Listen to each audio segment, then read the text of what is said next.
ప్రభువైన యేసుక్రీస్తు నామములో దేవుని బిడ్డని మీ అందరికీ ప్రేమపూర్వకమైన వందనములు. పరిశుద్ధ గ్రంథములో దేవుని వాక్యమును ధ్యానించుకుందాం. 126వ కీర్తన 3వ వచనము. యెహోవా మన కొరకు గొప్ప కార్యములు చేసి ఉన్నాడు, మనము సంతోషభరితులమైతిమి. ఆమెన్. ప్రియమైన దేవుని బిడ్డారా, యేసయ్య మన జీవితంలో గొప్ప కార్యములు చేసి ఉన్నాడు.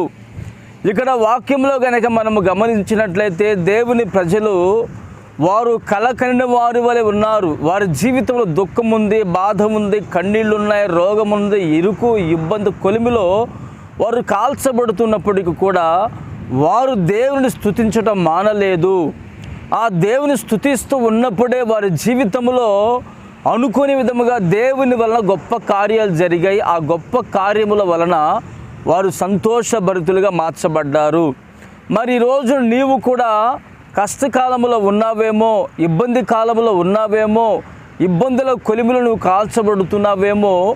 నీ జీవితము ఆశీర్వాదకరంగా నీవు నిలిచి ఉండాలంటే నీవు ప్రభుని స్తుతించాలి, ఆరాధించాలి, ప్రార్థించాలి. ఆనంద కీర్తనలు పాడినప్పుడు నీ జీవితంలో నీ ఊహకు మించినటువంటి కార్యాలు, గొప్ప కార్యాలు నా యేసయ్య మాత్రమే నీ బ్రతుకులో చేయగలిగిన వాడు.